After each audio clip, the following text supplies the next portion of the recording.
Hey les bang bang, j'espère que vous allez bien, en tout cas moi ça va nickel. On se retrouve aujourd'hui pour une vidéo sur 3 championnats différents, la Serie A, la Liga et la Championship, la D2 anglaise. On en a l'habitude maintenant entre le 9 et le 12 février.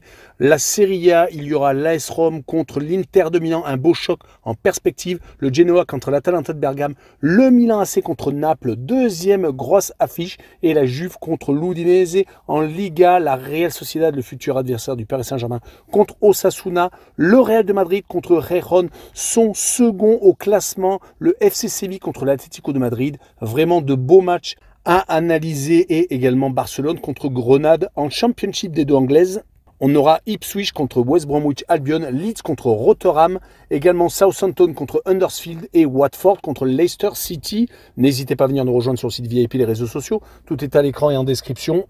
N'oubliez surtout pas de mettre vos pronostics, vos critiques positives ou négatives, votre petit pouce qui va bien pour faire monter la vidéo le plus haut possible. Et n'oubliez pas de rejoindre la communauté, on est au-delà des 16 400, merci encore. Et on attaque par l'Italie, on jette un coup d'œil sur le classement où l'Inter de Milan est actuellement en tête avec 4 points d'avance sur la Juve. Et en plus, ils ont un match en moins, donc ils vont peut-être prendre le large. Le côté du l'AC Milan, ils sont 3e avec 49 points, 4e l'Atalanta de Bergame avec 39, donc le trou est fait pour les 3 premiers, 5e l'AS Rome avec 38 unités. En fin de classement, il y a 3 relégables, Cagliari est 18e avec 18 unités, à égalité avec le 19e qui est Empoli, et dernier 20e la Salernitana avec 13 petits points et déjà 5 unités de retard sur le premier non relégable. Et on commence par le premier très gros choc entre l'AS Roma et l'Inter de Milan, le 5e qui reçoit le premier. Les Romains sont plutôt sur la voie du redressement avec 4 victoires consécutives. Un match amical bien entendu a été inclus dans ces 4 victoires, mais en championnat, c'est 3 donc succès consécutifs contre le Hellas Vérone, contre la Salernitana et contre Cagliari. Que des équipes mal classées, mais ça n'a rien à voir avec la série de 6 victoires consécutives de l'Inter de Milan. Ils ont réussi à gagner la Super Coupe d'Italie, ça on le savait déjà, mais ils ont également réussi à battre dans cet intervalle la Lazio de Rome, le Napoli, et également juste derrière en championnat la Fiorentina et la Juve. Et à chaque fois, ils n'ont pas pris de but, marquant 6 unités pendant cette période. Donc c'est vraiment une équipe ultra solide qui va se déplacer à la Roma. Et sur cette rencontre, je verrai une victoire 1-0 avec le moins de 2,5 buts sur le match et une cote à 1,67.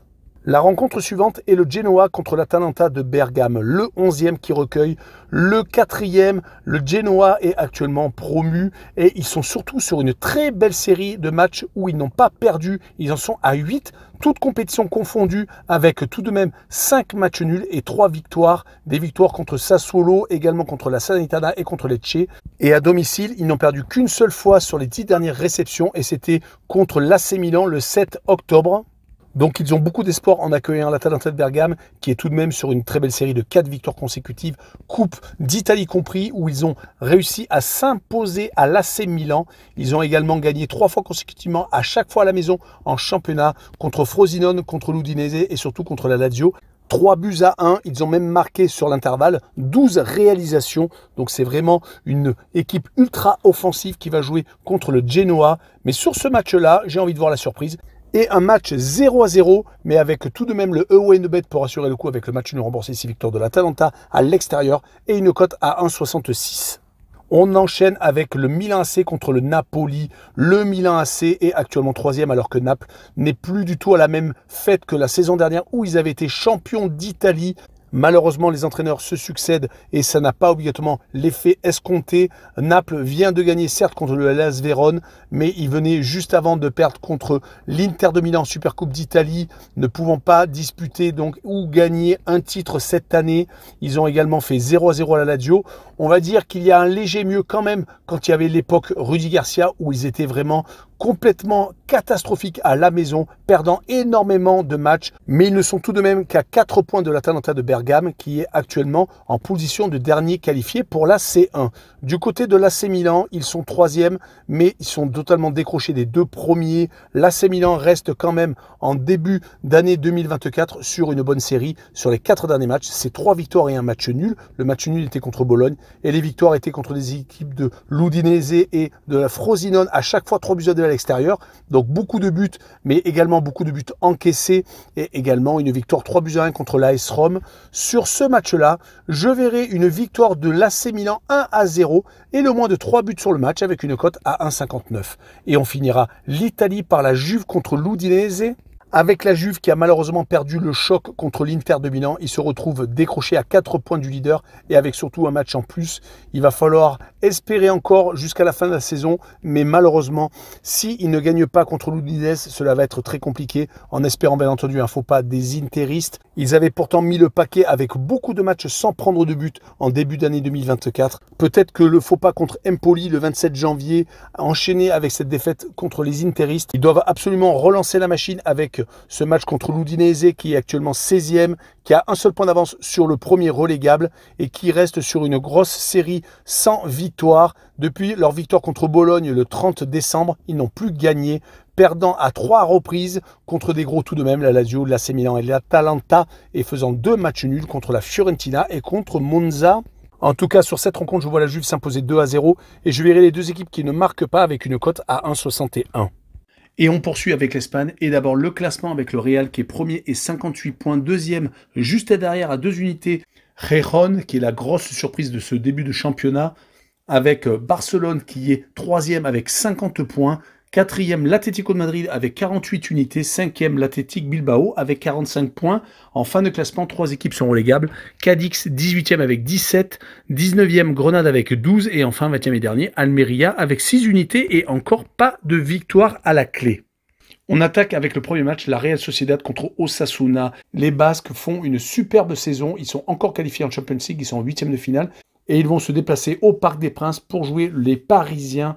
Ils sont actuellement sur une très très belle série. Là, il y a certes 3 matchs consécutifs, 3 matchs nuls où ils n'ont pas pris de but. Donc c'est dire leur solidité défensive. Et ils sont surtout sur 6 matchs sans défaite, ayant gagné à 3 reprises en début de 2024 avec la Coupe du Roi et le championnat contre le Celta Vigo, à chaque fois 2 victoires en déplacement. Ils avaient également donc battu à l'extérieur Osasuna, leur adversaire du soir. C'est donc le match retour et Osasuna est actuellement sur une série de 3 matchs sans victoire. Ils ont fait match nul à Séville et viennent de perdre 2 fois consécutivement sans marquer de but contre le FC Barcelone 1-0 et surtout à la maison contre le Celta 3-0, donc une grosse volée.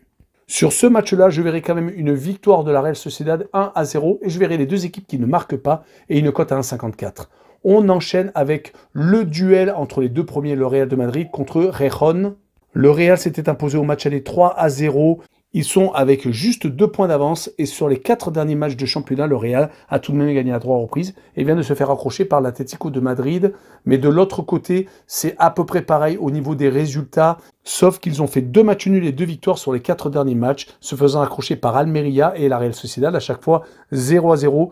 Mais c'est l'équipe qui est capable de s'enflammer comme il avait fait au Camp Nou, où ils avaient gagné 4-2 à la surprise générale. Sur ce match-là, je verrai un match nul, un but partout, avec Gijón qui marque le plus de 0,5 buts à l'extérieur et une cote à 1,53. Et on poursuit avec la très belle affiche Séville contre l'Atlético de Madrid. Séville est malheureusement en très grande difficulté. Ils sont 15e avec seulement 3 points d'avance sur le premier relégable. Ils ont réussi la très bonne opération s'imposant au Rayo Vallecano lors de la dernière journée. Ils avaient également fait match nul juste avant contre Osasuna, leur permettant donc de prendre 4 points sur 6, ce qui leur permet également donc d'être au-dessus de la barre de relégation. C'est assez compliqué quand même. Ils ont perdu contre l'Atlético de Madrid il y a peu de temps, c'était en Coupe du Roi le 25 janvier. Il va donc y avoir une revanche à prendre car ils sont donc éliminés de cette coupe. L'Atlético a eu le même malheureusement destin car ils ont été sortis par l'Athletic Bilbao il y a peu de temps. Ils venaient pourtant d'accrocher le Real de Madrid faisant un but partout en déplacement, ce qui était tout de même une très belle performance. Ils sont actuellement 4e et ils n'ont que 3 points d'avance sur leur tombeur en Coupe du Roi et ils n'ont que 2 points de retard sur FC Barcelone. Sur cette rencontre, je verrai bien également un match nul, un but partout, avec le moins de 3 buts quand même sur la rencontre et une cote à 1,55. Et on finira l'Espagne avec le FC Barcelone contre Grenade. Les Catalans avancent tant bien que mal. Ils sont certes 3e, mais ne sont pas si loin que ça du Real de Madrid. Ils ont réussi à profiter de quelques matchs nuls à droite et à gauche des Madrilènes et également donc du Dauphin. Ils ont surtout gagné 4 de leurs 5 derniers matchs, ne perdant qu'une seule fois, et c'était une énorme surprise, 5-3 chez eux contre Villarreal. Heureusement, ils ont réussi à se rattraper, battant Osasuna et dernièrement Alaves. Du côté de Grenade, c'est plutôt compliqué ces derniers temps. 3 défaites et un match nul sur les 4 derniers matchs. Des défaites contre le Betis de Séville, l'Atlético de Madrid et Retafe. Et ils viennent de se faire accrocher par Las Palmas, l'un des promus dernièrement à la maison. Donc ce déplacement à Barcelone va être pour moi très compliqué pour eux. Je les vois s'incliner 2-0 en Catalogne et je verrai les deux équipes qui ne marquent pas avec une cote à 1,87. On passe à la Championship, la D2 anglaise avec le classement et premier Leicester City avec 72 points, 11 points d'avance sur Southampton mais qui a un match en moins. Troisième Leeds United avec 60 unités et Ipswich qui est quatrième qui est en train de totalement s'écrouler avec 59 points. Cinquième West Bromwich Albion avec 48. Les trois relégables sont les suivants. 22e Queen's Park Rangers avec 28. 23e Sheffield Wednesday avec 23 points et dernier Rotherham United 24e avec 19 petits points. On commence avec Ipswich Town qui joue contre West Bromwich Albion, le quatrième qui reçoit le cinquième. Une très belle affiche en perspective. Ipswich est malheureusement dans une très mauvaise passe. Cela se voit au classement car ils sont passés de la seconde place à la quatrième. Southampton et Leeds leur ont passé devant. Ils avaient pourtant réussi à accrocher Leicester le 22 janvier dans un match au sommet, mais depuis une élimination en FA Cup contre une équipe amateur où ils avaient ultra dominé, mais malheureusement ils ont été pris en contre, et également une défaite 3-2 à Preston North End. Ipswich reste tout de même très solide à la maison. Ils n'ont perdu qu'une seule fois cette saison, c'était contre Leeds United le 26 août. Depuis, ils n'ont enchaîné quasiment que des succès. 3 matchs nuls quand même sur les 4 dernières réceptions, ce qui est le point négatif, ce qui les a d'ailleurs fait tomber au classement. Ils ont été accrochés par Leicester déjà, également par Norwich et par Queen's Park Rangers, une équipe en difficulté. Heureusement, ils avaient battu dernièrement Sunderland. Leur adversaire du soir, West Bromwich Albion, vient de gagner contre Birmingham City lors de la dernière réception, mais pourtant ils avaient été éliminés juste avant en Cup par Wolverhampton, une équipe de Première Ligue. Ils avaient également perdu à Norwich City. On pourra conclure avec 4 victoires et 2 défaites sur les 6 derniers matchs de Championship. Sur cette rencontre, je verrai une victoire de Ipswich 2-1 et je verrai le draw no bet et le pari remboursé 6 matchs nuls avec une cote à 1,47. Et on poursuit avec Leeds United contre Rotherham United, troisième contre le dernier. Leeds United est en train peut-être de remonter dans l'élite. Ils sont actuellement très bien placés à un seul point du second. Certes, ils sont peut-être loin de la tête, mais ils devraient quand même réussir à aller jusqu'au bout peut-être de leurs espoirs. Leeds reste sur une qualification certes difficile à Plymouth en FA Cup, mais ils avaient réussi juste avant à s'imposer contre Bristol. Sur les 5 derniers matchs, toutes compétitions confondues, il y a tout de même 4 victoires et un seul petit match nul. Le match nul était la première manche, donc le match a été à rejouer contre Plymouth. Et ils ont surtout passé la surmultipliée à la maison sur les 10 dernières réceptions. Ils ont gagné à 8 reprises et n'ont fait que 2 matchs nuls. D'où d'ailleurs leur remontée au classement du côté de Rotherham United. Par contre, ils sont derniers et cela se voit malheureusement au résultat. Ils ont été éliminés de la FA Cup par Fulham. C'était début janvier. Depuis, ils ont enchaîné 3 matchs nuls sur les 5 derniers matchs. Cela ne les fait pas avancer, d'où leur dernière place. Mon pronostic sera une victoire 3-1 de Leeds avec le plus de 3 buts sur le match et une cote à 1,77. Et on enchaîne avec Sunderland contre Plymouth avec pour l'instant Sunderland 8e et Plymouth 15e. Il y a 8 points d'écart entre les deux équipes. Elles n'ont pas le même objectif. Plymouth est théoriquement en train de lutter pour le maintien. Ils n'ont que 5 points d'avance sur le premier non relégable alors que Sunderland tente de jouer les playoffs. Ils n'ont qu'un point de retard sur le 6e et dernier pour l'instant qualifié pour cette phase finale. Mais Sunderland vient, sur les 2 derniers matchs, de stopper une mauvaise série. Ils avaient été éliminés de la FA Cup par Newcastle, ce qui était logique, mais ils avaient surtout perdu contre Ipswich et contre Hull City. Heureusement qu'ils ont gagné contre Stoke à la maison, ce qui leur a permis de prendre 4 points sur les 6 derniers possibles, car ils ont également accroché Middlesbrough, qui était une des équipes en forme, surtout chez elles.